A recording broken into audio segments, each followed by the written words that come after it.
देखिए जो लोग कह रहे हैं ना चाइनीज सामानों का बायकॉट करो, चाइनीज सामान को मत खरीदो, अरे भाई हमारी मजबूरी भी है। हम तो सोचते हैं चाइनीज सामानों को बायकॉट करने से भी खतरनाक काम करना चाहिए। समझिए कैसे। देखिए चाइना जो है ना मैन्युफैक्चरिंग हब है, पूरी दुनिया वहीं सामान बनाती है क्योंकि वो थोड़ा सस्ता पड़ता है। उसके यहाँ लेबर सस्ते हैं, एकदम टाइम पे आ जाते हैं, कोई लेबर का सुनता नहीं है, हर चीज़ है, जिस वजह से उसका सामान सस्ता पड़ता है। और वो मास प्रोडक्शन करता है, थोड़ा सा नहीं बनाता है, एक ही बार 1 करोड़ बना देगा। अब आप इतनी सा सब्जी बनाइए, ये इतना बनाइए, जानते हैं ज्यादा बनाने में खर्च कम आता है, इसलिए चाइना का प्रोडक्ट बहुत सस्ता होता है। ये जो टेम्पर ग्लास हम लोग मोबाइल पे लगाते हैं ना, चाइना पे 3 रुपया में पड़ता है। 31% टैक्स जोड़कर और जो पूरा ट्रांसपोर्ट का खर्चा जोड़कर हमको वो जो टेम्पर ग्लास पड़ता है 4.5 रुपया में पड़ता है। 45 रुपया नहीं दिखा है, 4.5 रुपया में टेम्पर ग्लास पड़ता है, जिसको आप लोग दिल्ली मुंबई में 10 रुपया से 40 रुपया में लगवाते हैं। अब बताइए इतना सस्ता है तो हम कैसे रोक सकते हैं उसको।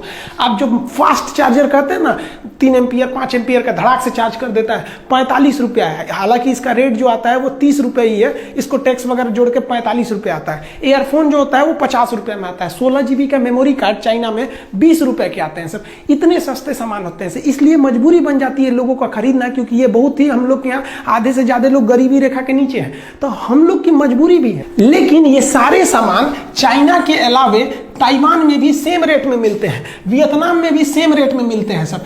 तो हम लोग क्यों ना फिलहाल सब्स्टिट्यूट के रूप में हम लोग ताइवान से खरीदे, ताइवान से, वियतनाम से। ये दोनों चाइना के दुश्मन है, इससे हमारा 2 फायदा होगा। चाइना से हमको आयात में भी घट जाएगा और हमको सेम रेट पे सामान चाइना के दुश्मनों से मिलेगा। ये शक्तिशाली होंगे, हमारे लिए अच्छा है।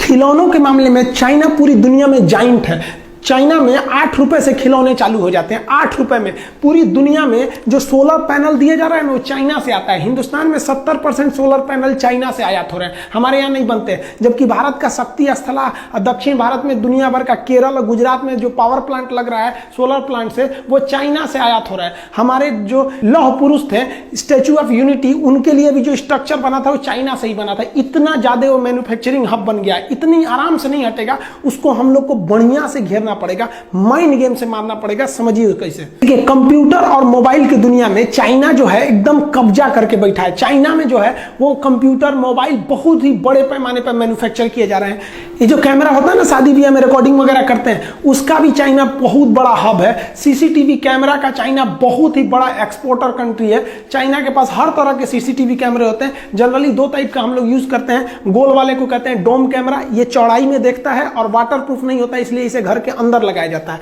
और ये जो लंबा वाला होता है इसे कहते हैं बुलेट कैमरा, ये लंबी दूरी को देखता है और वाटर प्रूफ होता है, इसलिए इसे बाहर भी लगाया जा सकता है, इसलिए इसे इंडोर, इसे आउटडोर कहते हैं।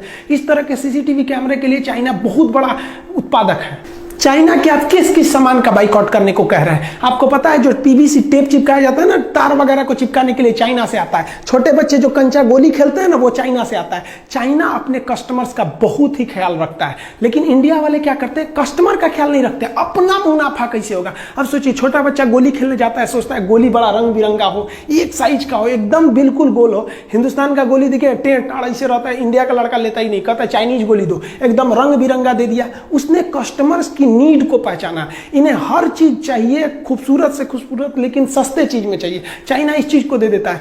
जो आप ये जो टाई देखते हैं, तार जो होता है ना, इसको टाई बोलते हैं लोग। तार 4-5 तार गया रहता है एक पास, तो इसी में फंसा के हम लोग टाई से और इसमें कस देते हैं। ये दोबारा खुलेगा नहीं, फिर काटना पड़ता है। हम लोग रस्सी बांधते हैं ना, तो इसको टाई लगाना पड़ता है। आप जो टाई खरीदते हैं वो चाइनीज रहते हैं। आप जो ये क्लिप हुक खरीदते हैं वो चाइनीज आ गए हैं, सब तार और ठोकने के लिए। चाइनीज कांटियां आ गई हैं। किस चीज का बहिष्कार कीजिएगा आप लोग? जो हम लोग मेहंदी लगाते हैं ना, महिलाएं मेहंदी लगाती हैं, अपने यहाँ कहा जाता था जिसकी सास बहुत मानेगी उसी का मेहंदी लाल होगा। ससुरा चाइनीज मेहंदी आ गया है, जिसकी सास मर भी गई है उसका भी एकदम खतरनाक लाल कर देता है। और लड़कियां इसी को प्रीफर करती हैं। सुबह शादी में जाना है तो रात में लगाओ, एकदम चटकार लाल कर देता है, और 2 दिन बाद ऐसा उजड़ता है जिसे लगता है कोड़ फूट गया। लेकिन ये लोगों के तत्काल जरूरत को पूरा कर देता है। किस किस चीज को रोकेंगे? महिलाओं का जो कॉस्मेटिक आइटम है उस पर चाइना का कब्जा होते जा रहा है। लिपस्टिक को जो ठोड़ रंगने वाला होता है उससे लेके कॉस्मेटिक, एक से एक क्रीम पाउडर आ गया है ना, कि आप चेहरा पे रंगिएगा तुरंत गोरा कर देते। एक चाइनीज कॉस्मेटिक के सामान आ गए हैं, काजल से लेके नेल पॉलिश से लेके किस किस चीज को रोकिएगा, पूरी तरह चाइना भरते जा रहा है। क्यों?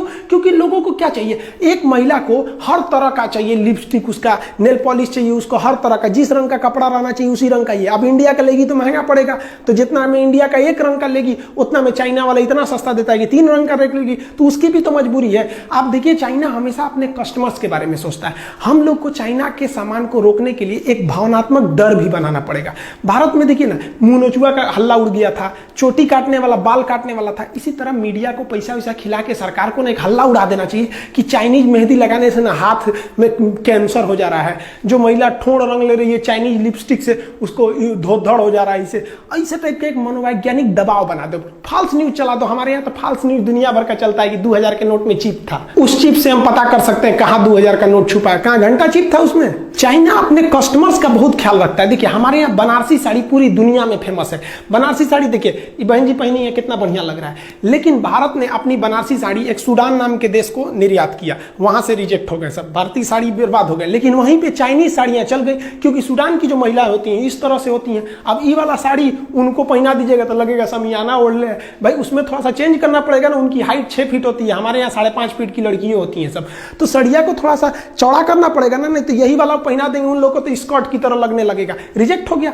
हम लोग कस्टमर्स का ध्यान नहीं रखते हैं, चाइना बहुत ही ध्यान रखता है। वो कोई भी चीज बेचने से पहले अपने टॉप ग्रेड के अधिकारियों को भेजता है अब पता करने के लिए कि पता करो वहां कस्टमर की डिमांड कितनी है, कितना पैसा खर्च कर सकते हैं। आप देखेंगे भारतीय टॉर्च इस तरह के थे, सजुरा में महीना में 50 रुपया के सेले लग जाता था, चलाइए तो फिर ढीला हो जाता था, चलते चलते बुझ जाएगा। एक बार हमारे यहाँ सांप निकला था, खोज रहे थे तो बुझ गया। यहाँ पे चाइना आया तो देखा लोगों की सोच कैसी है, तो चार्जिंग वाला टॉर्च लगा दिया, अलग से चार्जर नहीं, उसी में एक तो दे दिया कि भैया पीछे से चार्ज कर दो, आगे से फोक्स मारने वाला लगा दिया, खड़ा कर दीजिए तो इधर से चौड़ा रोशनी मारेगा, कस्टमर के हर एक डिमांड को पूरा कर दिया। वो अलग बात है कि अभी मोबाइल का फ्लैश लाइट इतना ना आ गया है कि अब टॉर्च धीरे धीरे विलुप्त हो रहा है। मेरा कहना है कि कितनी चीज को जोड़िएगा, बहुत से ऐसे चीज तो आप जानते नहीं है जिसको यूज करते हैं कि वो चाइनीज है। आप 2-4 चीज जानते हैं, एक तो मोबाइल, टीवी, ये सब चीज जान गए कि चाइनीज है, भगाओ इनको भगा देने से चाइना भाग जाएगा, नहीं।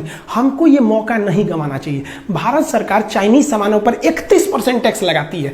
अब WTO थोड़ा दबाव बनाता है सरकार के ऊपर कि आप दूसरे के सामानों को आयात करने से नहीं रोक सकते हैं, आपकी पब्लिक रोक दे तो अलग बात है। तो इसमें हमारा काम है कि हम उसे रोके, लेकिन हमारी मजबूरी भी तो है, हमको उतना सस्ता सामान चाहिए। बहुत से लोग हैं जो नहीं अफोर्ड कर सकते हैं, जो गरीब लोग हैं वो मजबूरी में चाइना का इस्तेमाल करेंगे। उनको तो इतना नहीं पता है कि made in China, made in India कहां लिखा है, पढ़ने भी नहीं आता है। तो भारत सरकार को क्या करना चाहिए कि चाइनीज सामानों का जितना सब्स्टिट्यूट वियतनाम के पास है, ताइवान के पास है, उससे आयात करना चाहिए और उन पर टैक्स को महज 5% कर देना चाहिए, जिससे कि उनके सामान सस्ते लगने लगेंगे, चाइनीज सामान महंगा लगने लगेगा। इसके टैक्स को 31 से बढ़ा के 41 कर देना चाहिए ताकि इसके सामान और महंगे हो जाए। जो बंदरगाह है जहां से विदेशी सामान आते हैं, वहां अपने अधिकारियों को गुप्त रूप से ट्रेनिंग दे देना चाहिए कि चाइनीज सामानों को ना इतना ना टॉर्चर कर देना, उसको जो उड़ीसा का सामान रहेगा तो जम्मू कश्मीर भेज देना, आसाम का रहेगा ससुरा को लुधियाना भेज देना, इतना टॉर्चर कर देना। इंडिया को कह दे कि भाई हमारे यहाँ यही सिस्टम है, ताकि उसको लेट किया जा सके। चाइना यही करता है अपने देश में, दूसरे देश की कंपनियों को घुसने नहीं देता है।